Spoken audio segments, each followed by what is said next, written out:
Los escombros cayeron a mi alrededor y sentí mi vida escapar. Por 8 minutos no existí. Entre polvo y silencio, lo vi. Jesús, en medio de las ruinas, me dijo: «Toda tu vida dudaste de todo, y ahora dudas de tu propia existencia». En ese instante comprendí que mi razón siempre había sido miedo disfrazado de certeza, y todo lo que creía saber se desvaneció. Mi nombre es Luis Alberto, tengo 39 años y trabajo como técnico de sonido en la Ciudad de México. Mi vida siempre ha estado guiada por lo que yo consideraba correcto, por la disciplina y la rutina. Me levanto temprano, preparo mi café y reviso los equipos que voy a usar en los shows o en las grabaciones del día.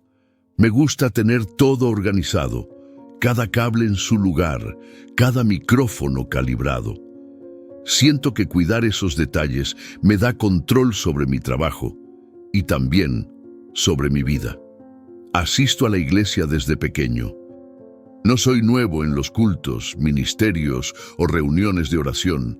Pasé años ayudando en la organización, ajustando el sonido, montando escenarios y asegurándome de que todo funcionara para que los cultos se realizaran sin problemas. Conozco a la gente, sé sus nombres, sus historias y sus pedidos de oración.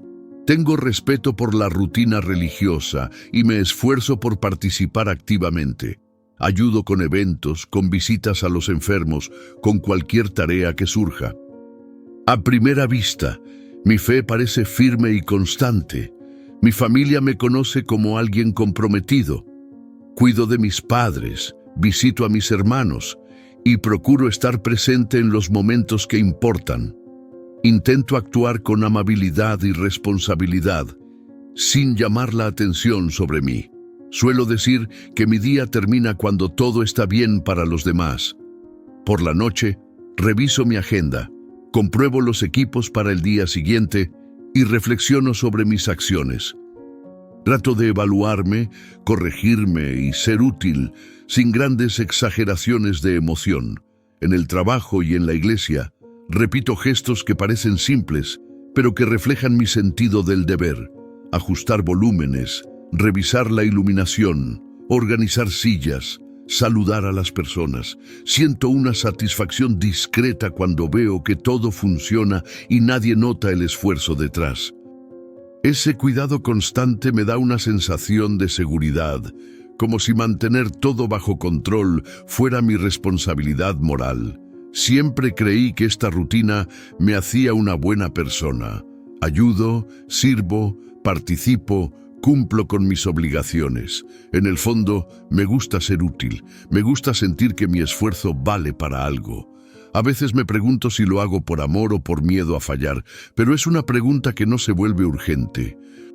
La vida sigue, los días pasan y cada pequeña tarea cumplida refuerza mi sensación de estar haciendo lo correcto. A pesar de esta apariencia de normalidad, existen pequeñas grietas. Hay momentos en los que me sorprendo juzgando, criticando o buscando un reconocimiento silencioso por lo que hago.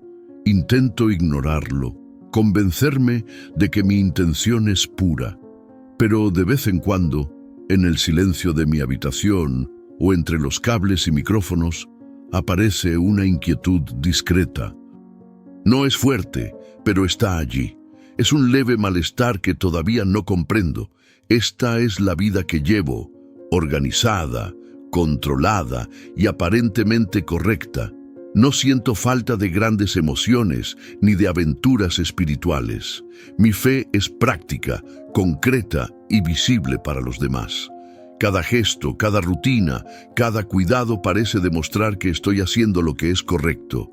Y en este día a día, esa seguridad silenciosa es todo lo que conozco.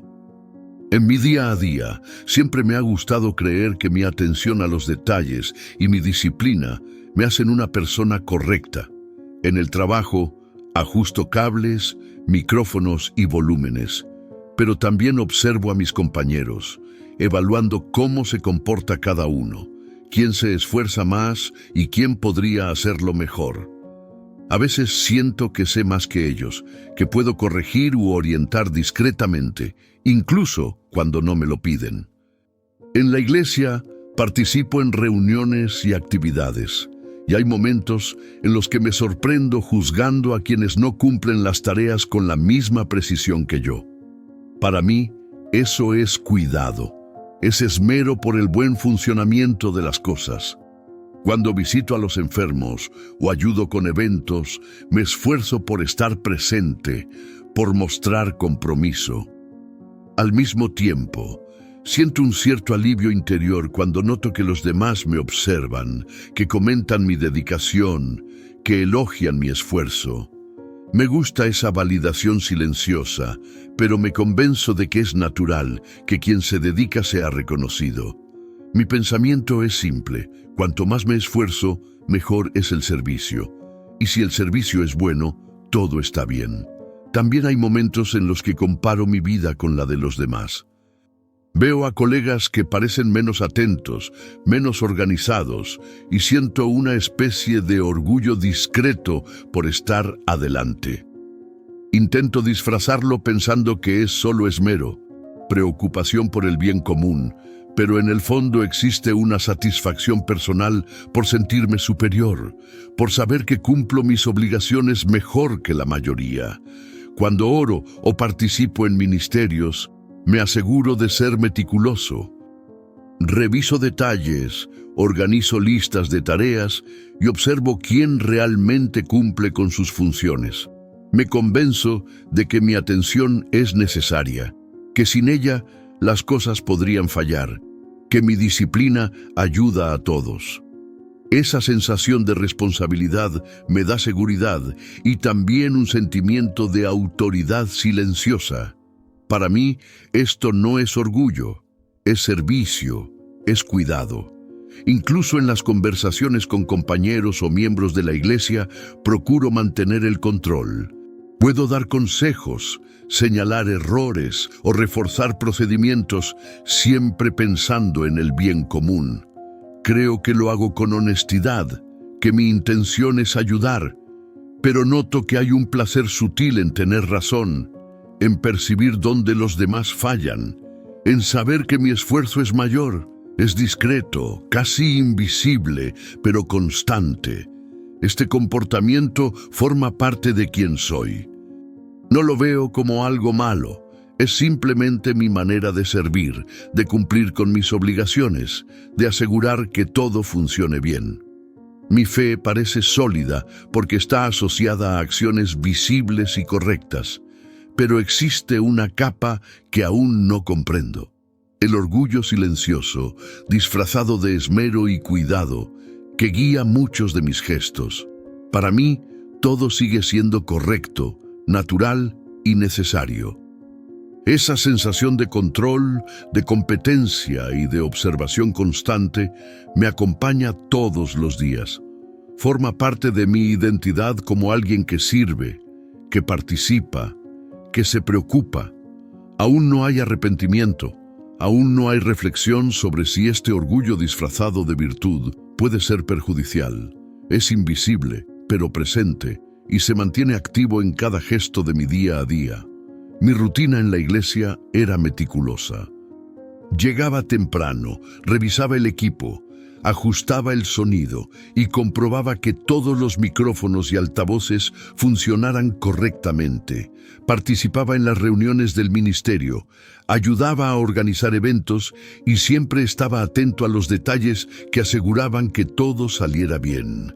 Observaba a los compañeros del ministerio, quién llegaba tarde, quién olvidaba tareas, y me aseguraba de que todo se hiciera según lo planeado. Para mí, eso era responsabilidad, cuidado por el trabajo de Dios. Durante los cultos, me ocupaba de la logística. Colocaba sillas, ajustaba la iluminación y controlaba los volúmenes. Sentía satisfacción al ver que nada se desordenaba, que los músicos estaban a tiempo y que los pastores podían ministrar sin interrupciones. La sensación de orden me daba seguridad y, al mismo tiempo, un discreto sentimiento de importancia. Percibía miradas de reconocimiento. aunque silenciosas, y eso reforzaba mi idea de que estaba haciendo lo correcto. En las visitas a los miembros de la iglesia, llevaba atención y ayuda práctica. Comprobaba que todo estuviera en orden, que los enfermos tuvieran sus necesidades cubiertas, que cada tarea se cumpliera adecuadamente. Me convenzo de que mi cuidado es sincero, pero hay momentos en los que noto una satisfacción interior cuando alguien reconoce mi presencia o esfuerzo. Ese placer sutil no me molesta, ya que lo justifico como esmero por el bienestar ajeno. En las reuniones de oración participaba activamente, hacía listas de pedidos, recordaba cada detalle, anotaba quién necesitaba seguimiento y quién ya había sido ayudado. Me veía como alguien organizado, útil y presente. El esfuerzo constante por mantener todo bajo control reforzaba mi sensación de ser un miembro indispensable de la comunidad. El trabajo, el cuidado y la disciplina parecían demostrar mi dedicación y fe. Aún así, había pequeñas grietas que no percibía. Al observar a los demás, surgían comparaciones y, a veces, juicios silenciosos. Notaba quién no se esforzaba como yo, quién fallaba en pequeñas tareas y, sin darme cuenta, sentía una discreta satisfacción por estar haciendo más y mejor. Para mí, eso era solo atención a los detalles, cuidado necesario. No se me ocurría que pudiera haber algo malo en ello, algo que comprometiera la sinceridad de mi servicio o mi fe. Al final de cada día, regresaba a casa cansado, pero satisfecho con la productividad y organización de mi trabajo espiritual. Repasaba mentalmente cada gesto, cada tarea cumplida, y sentía una tranquila seguridad de que todo estaba en orden. La rutina parecía perfecta, el equilibrio aparente intacto. Aún así, en silencio, había un pequeño malestar que ignoraba.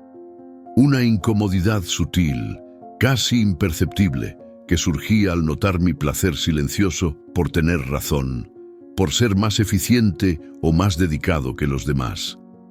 No cuestionaba esto, no reflexionaba sobre su impacto y continuaba mi rutina con la sensación de normalidad y perfección. Era una mañana como cualquier otra en la Ciudad de México. Iba a un evento de instalación de sonido en un edificio antiguo, de esos que parecen frágiles, pero que todavía sirven para conciertos y grabaciones. Cargaba cajas, cables y equipos pesados, revisando cada detalle mientras subía por escaleras estrechas y pasillos angostos. Observaba a cada trabajador y ayudante a mi alrededor, corriendo para asegurarme de que nada se hiciera mal. El cuidado era intenso, casi obsesivo, y sentía cierto alivio al saber que todo estaba bajo control. En medio del ajetreo, escuché el crujido de las paredes y un pequeño temblor recorrió el suelo. Otros empezaron a mirar alrededor, asustados, pero yo seguí pensando que podía resolver la situación, orientar a los compañeros y proteger los equipos. Fui hacia una zona más segura, empujando muebles y acomodando cables, intentando mantener el orden y dar instrucciones. Mi orgullo silencioso seguía activo. Quería tener razón, asegurarme de que nadie se equivocara, sentir que mi experiencia y disciplina eran útiles. Entonces vino el impacto. Una pared de yeso cedió de repente, cayendo sobre parte del pasillo. Intenté apartarme, empujar a alguien lejos, pero los escombros me alcanzaron. Sentí peso, dolor y presión en los brazos y las piernas, incapaz de moverme. Mi cuerpo quedó atrapado, apretado entre los restos y el concreto. La gente gritaba, intentaban levantar los pedazos que me aplastaban, pero la fuerza era demasiado grande. Traté de respirar hondo, mover los brazos, gritar, pero el aire faltaba y el pánico crecía. Mientras estaba allí, atrapado, noté que mi mente seguía enfocada en el orden y el control. Me preocupaba por el equipo, por la organización del trabajo, por quién cumpliría o fallaría en lo que yo consideraba esencial. En el fondo, una parte de mí se sentía frustrada con los compañeros, porque nadie actuaba exactamente como yo quería. La tensión y el miedo aumentaban, y mi orgullo silencioso seguía presente, incluso en el dolor, incluso ante la amenaza de muerte. El ruido del derrumbe era ensordecedor. Polvo, trozos de concreto y madera caían sobre nosotros. Estaba inmóvil, sintiendo cada peso, cada presión en el cuerpo, cada dificultad para respirar. Hubo un silencio repentino entre los gritos, un instante en el que todo pareció detenerse. La desesperación me envolvió, pero mi mente seguía observando, evaluando, juzgando los aciertos y errores de quienes intentaban ayudarme. En el punto más alto de la crisis, cuando todo parecía aplastante y mi cuerpo no respondía, comprendí que ya no había control, que toda la organización, el cuidado y la disciplina que yo valoraba no servían de nada. Estaba completamente vulnerable, dependiente de la fuerza y de las acciones de los demás. El orgullo y el celo, tan presentes en cada gesto, chocaban con la realidad brutal del momento. Allí, atrapado entre los escombros, mi conciencia de poder y competencia no servía para nada. Cada detalle que antes consideraba importante era irrelevante ante el peso que me inmovilizaba. La situación física y emocional había llegado a su punto máximo y ya no podía hacer nada por mí mismo. El caos y el dolor eran totales, intensos e inevitables, y la vulnerabilidad humana se mostraba sin disfraces. Cuando el peso del concreto finalmente se detuvo, sentí que algo extraño sucedía con mi cuerpo. Ya no había dolor físico, pero tampoco había control. Mis brazos, mis piernas y mi pecho no respondían. Era como si mi cuerpo hubiera dejado de existir, aunque mi conciencia siguiera allí. Las voces a mi alrededor se volvieron distantes, apagadas, fragmentadas. Escuchaba gritos, pasos rápidos, el ruido del movimiento, pero todo parecía atravesar una capa gruesa de silencio que me separaba por completo de eso. Miré hacia mí mismo y vi mi cuerpo inmóvil entre los escombros. Cada detalle que antes me preocupaba, los cables, los equipos, la organización, el control, había perdido toda importancia. La sensación era extraña y desconcertante. Sabía que estaba allí, pero al mismo tiempo no lo estaba. No sentía dolor, ni calor, ni frío, ni peso. Solo existía la conciencia, la pura percepción y un silencio absoluto alrededor. El tiempo dejó de existir. No podía contar los segundos ni recordar cómo había llegado a ese punto. Todo se mezclaba. La mente seguía funcionando, los recuerdos pasaban rápidamente, pero no había ritmo ni urgencia. Era un estado suspendido, en el que el cuerpo ya no podía actuar, pero la mente permanecía despierta, observando lo que ocurría a su alrededor. Intenté moverme, levantarme, gritar, llamar a alguien, pero nada respondía. Solo existía el espacio vacío y la percepción de mi cuerpo allá abajo, entre el concreto y los restos. Sabía, de una manera profunda y silenciosa, que no volvería a sentir las sensaciones normales del cuerpo. El aire, la presión, el dolor, el tacto, todo eso había desaparecido. Solo quedaba la observación de mí mismo y de lo que pasaba a mi alrededor. Al mirar la escena, percibí la urgencia de las personas tratando de ayudarme, el movimiento de los escombros siendo retirados, las manos que tocaban mi cuerpo, el pánico en sus rostros. Yo estaba consciente, pero inaccesible. El mundo real seguía, pero yo estaba desconectado de él, flotando en una especie de limbo donde lo físico no tenía efecto. No había luz especial, ni seres, ni formas, solo la percepción clara de que mi cuerpo se había detenido. El silencio era profundo, casi sobrecogedor, y había una sensación de vacío imposible de llenar. Entendía que estaba muerto, pero no sabía qué significaba eso ni qué vendría después. Me quedé allí, suspendido entre lo que era y lo que ya no era. Cada detalle de la vida que conocía parecía irrelevante. Mi orgullo, mi celo, mis preocupaciones diarias, todo parecía distante, pequeño, sin sentido. Solo existía la conciencia de mí mismo, la separación completa del cuerpo y del mundo físico, y la extraña sensación de estar vivo sin estar en el cuerpo. El tiempo seguía sin forma, y el silencio permanecía absoluto.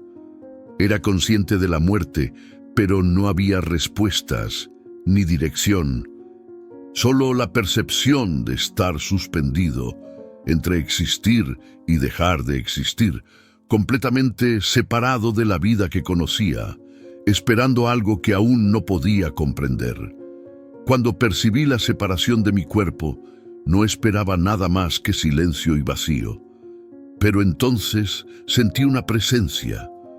No era algo que pudiera describirse con sonidos o movimientos, solo una realidad que se imponía. Miré a mi alrededor y vi a alguien de pie, a cierta distancia. Al principio traté de entender, de pensar con lógica, pero pronto comprendí que no había explicación. Era Jesús.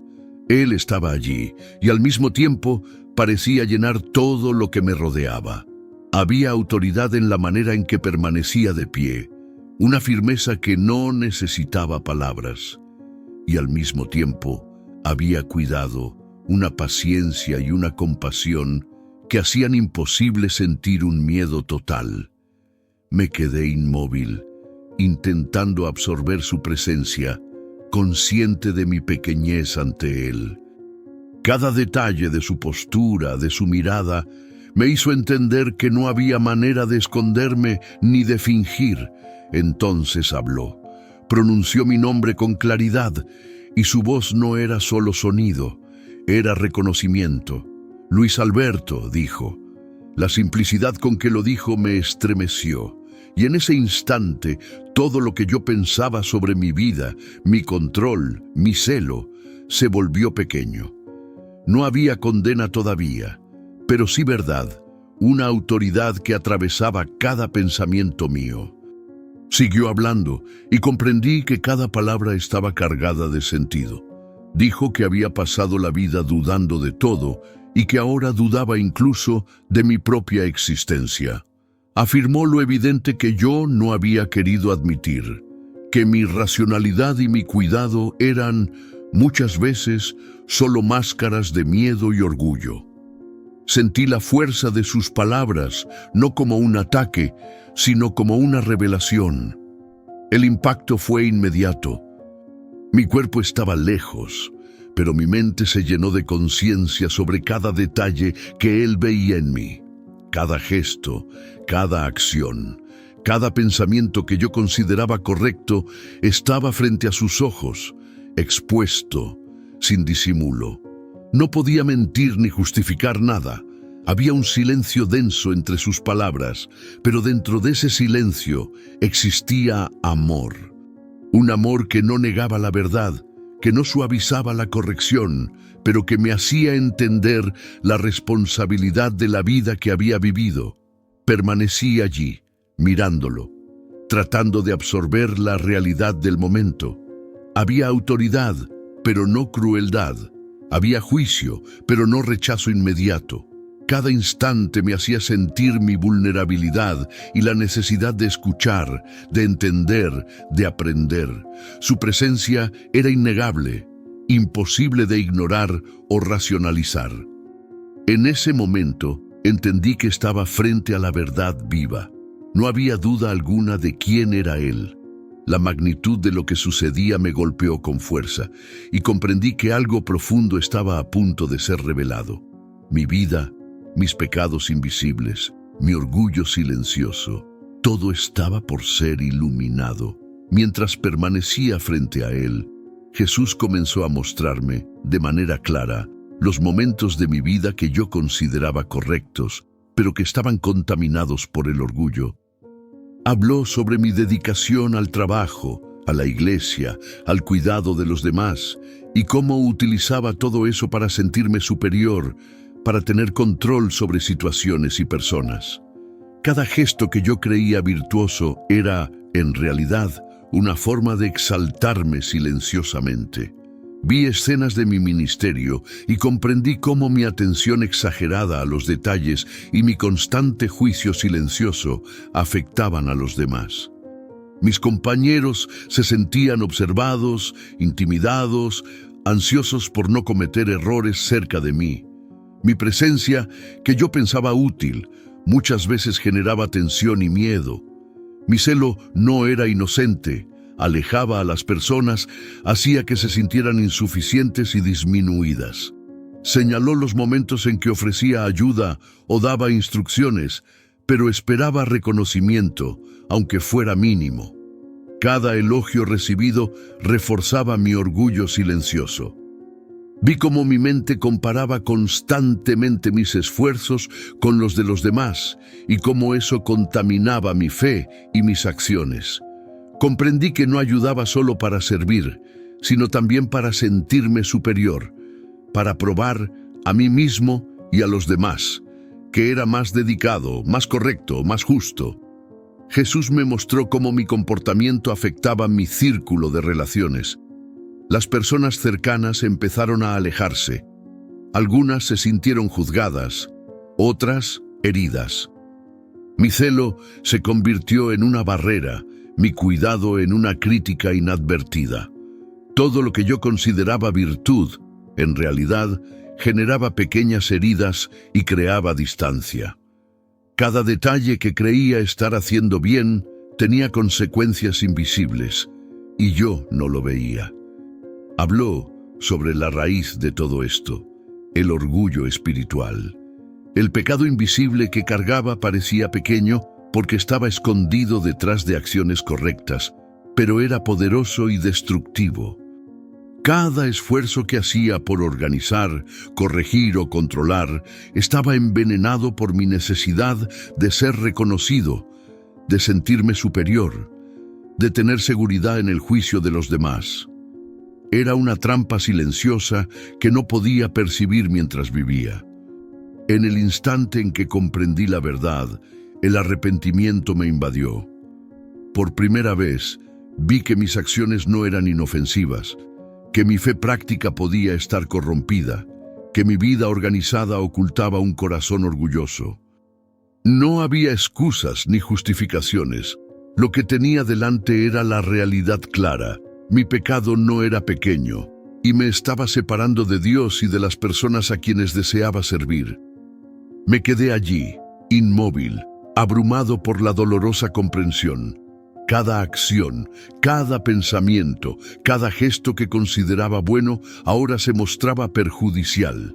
El orgullo silencioso, oculto detrás de la aparente virtud, era la raíz de todo. Por primera vez, vi la magnitud de mi falla y sentí la necesidad urgente de cambiar, de reconocer que lo que parecía correcto estaba destruyendo mi corazón y el de los demás. Tras comprender la profundidad de mi orgullo, Jesús permaneció frente a mí, firme y al mismo tiempo lleno de compasión. No había reprensión exagerada ni ira, había claridad, autoridad y misericordia. Habló sobre mi pecado de manera directa, pero luego ofreció perdón. No como algo distante o impersonal, sino como algo que llegaba a mi corazón y me liberaba de la culpa que llevaba silenciosamente. Sentí un enorme peso salir de mi pecho, un alivio que no podía medir, mezclado con lágrimas contenidas. Cada palabra de perdón de Jesús era como la confirmación de que todavía podía corregir lo que estaba mal. Pero Él no se detuvo en el perdón. Dijo que no bastaba solo reconocer el error. Había una misión que cumplir. Debía regresar, testificar lo que había visto, alertar a los demás y mostrar la realidad del pecado invisible que se oculta detrás de gestos aparentemente correctos. La tarea no era opcional, fue firme. Cada gesto mío, cada palabra futura, debía cargar la responsabilidad de servir y advertir. Era un llamado silencioso, pero profundo. Sentí reverencia y temor, mezclados con la certeza de que no podía rechazarlo. La comprensión de la misión se extendió en mí como una convicción silenciosa, un peso que no aplastaba, sino que orientaba. Mientras él hablaba, percibí la magnitud de lo que significaba ser enviado de vuelta. No era una oportunidad para mostrar devoción, ni para buscar reconocimiento. Era la oportunidad de corregir y advertir, de vivir con humildad y transparencia. Cada recuerdo de mi orgullo se mezclaba con la sensación de propósito. Comprendía que mi vida sería diferente, que mis acciones debían cambiar y que mi testimonio debía ser honesto, directo y sincero. El regreso comenzó de manera discreta. No hubo luz ni explosión, ni sensación de transporte. Solo sentí que mi cuerpo estaba nuevamente allí, inmóvil entre los escombros, y mi conciencia volvió a ocupar ese espacio físico. La presencia de Jesús seguía viva dentro de mí, no como algo visible, sino como convicción silenciosa, como certeza de misión y responsabilidad. Había un temblor en mis brazos y piernas, dolor físico y dificultad para respirar, pero la sensación de propósito llenaba todo. Cada detalle de la vida que había tenido antes parecía irrelevante frente a lo que acababa de recibir. El perdón, la claridad y la misión formaban un eje invisible que me conectaba con la verdad que había visto y que ahora debía vivir. Estaba consciente de mi cuerpo, sintiendo el peso de los escombros, el sonido de las voces y los movimientos a mi alrededor. Pero dentro de mí había algo que no podía ser sacudido. La certeza silenciosa de que había sido enviado de vuelta con un propósito santo. Mi pecado había sido revelado, mi error reconocido, y la oportunidad de corregir y testificar estaba allí, marcada en mi corazón, clara e innegociable. Cuando volví a mi cuerpo, todavía sentía los brazos y las piernas doloridos, cada músculo quejándose por el peso de los escombros. Pero había algo dentro de mí que me impulsaba a actuar de manera diferente. Lo primero que hice fue llamar a algunas personas cercanas, compañeros de la iglesia y amigos, pidiendo disculpas por momentos en que mi comportamiento había sido crítico o controlador. Pronunciar esas palabras fue difícil. La vergüenza me oprimía y mi orgullo aún intentaba resistirse. En los días siguientes empecé a observar mis acciones con más cuidado. Durante los cultos y reuniones, noté que no necesitaba corregir cada detalle ni señalar errores. En lugar de eso, escuchaba, ayudaba de manera práctica, sin esperar reconocimiento. Cuando veía que los compañeros se equivocaban, respiraba hondo y ofrecía ayuda sin comentarios ni juicios. Poco a poco, ese cambio se volvió natural, aunque la tentación de volver a los hábitos antiguos aún aparecía. Hubo conversaciones difíciles. Un amigo que trabajaba conmigo en el ministerio me confrontó sobre cómo mis actitudes lo hacían sentir insuficiente. Lo escuché atentamente, sin justificarme, reconociendo que tenía razón. Pedir perdón no fue solo un gesto, fue una lección de humildad. Sentí el peso de lo que mis acciones habían causado y la claridad del impacto me motivó a seguir cambiando, aunque fuera lento o incómodo. En la familia también empecé a actuar de manera diferente. En lugar de asumir que sabía lo que era mejor, comencé a escuchar más, a preguntar más, a aceptar consejos. Pequeños gestos mostraban el cambio. Menos control, más atención al otro, menos comparación. Algunas personas lo notaron y comentaron discretamente, pero yo no buscaba elogios. La principal preocupación era actuar correctamente, no ser reconocido. En el trabajo noté que mi obsesión por los detalles aún surgía, pero ahora controlaba el impulso de exaltarme. Orientaba de manera práctica, sin imponer una autoridad invisible, y me sentía más liviano. Las personas comenzaron a colaborar de forma más abierta y la tensión anterior disminuyó. Mi orgullo había perdido espacio y la sensación de vigilancia constante dio lugar a la paciencia y la comprensión. Cada día requería esfuerzo. No era un cambio instantáneo ni completo. Aún surgían momentos de juicio silencioso, comparación o control, pero ahora los reconocía y los corregía. La transformación se manifestaba en la práctica, en cada gesto, en cada palabra, en cada decisión. Con el tiempo, sentí una paz discreta, diferente de la falsa seguridad de antes. Había humildad, conciencia de mis fallas, responsabilidad real. Sabía que todavía era un camino diario, que cada acción podía estar contaminada por el orgullo si no permanecía atento. La vida continuaba con los mismos detalles y rutinas, pero algo esencial había cambiado dentro de mí. Estaba restaurado, consciente y dispuesto a vivir cada día con vigilancia, arrepentimiento y sinceridad. Mi nombre es Luis Alberto, y si me escuchas ahora, quiero que sepas que todo lo que sucedió no fue un sueño ni un exagero. Morí, salí de mi cuerpo y vi con claridad lo que estaba escondido dentro de mí. El orgullo silencioso que cargaba, el cuidado que parecía virtud, pero estaba envenenado por la comparación y la necesidad de reconocimiento, casi destruyó mi alma. Cada gesto que creía correcto, cada acción que pensaba buena, tenía consecuencias invisibles sobre los demás. Esto es real y peligroso. Volver me dio una segunda oportunidad, y desde entonces mi vida ya no trata de impresionar, controlar o demostrar algo a los demás.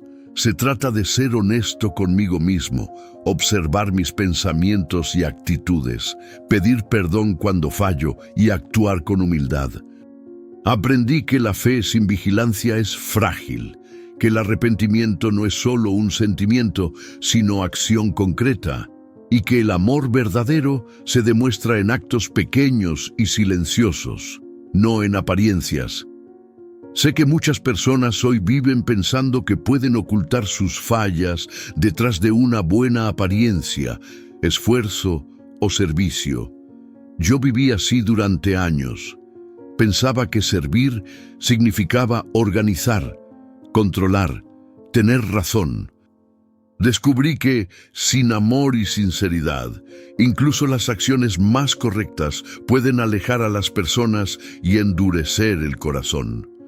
Esto me enseñó la importancia de mirar dentro de mí, cuestionar mis intenciones y actuar con cuidado real, no solo con apariencia de devoción. No quiero que solo escuches mi relato, quiero que pienses en tu propia vida. ¿Crees en Jesús? ¿Te has detenido a considerar que actitudes pequeñas, que parecen inofensivas, pueden estar lastimando a otros o alejándote de lo que realmente importa? La fe, el arrepentimiento y la vigilancia no son conceptos lejanos. Se viven en cada gesto del día a día. Si sientes que este mensaje toca tu corazón, deja aquí en los comentarios el nombre de tu ciudad y la hora en que lo estás escuchando, para que vea hasta dónde está llegando. O escribe tu nombre si también crees que Jesús aún habla con nosotros, que todavía interviene en la vida de las personas. Cada palabra, cada gesto, cada elección importa. El perdón salva, la vigilancia protege y la fe debe ser práctica para ser verdadera.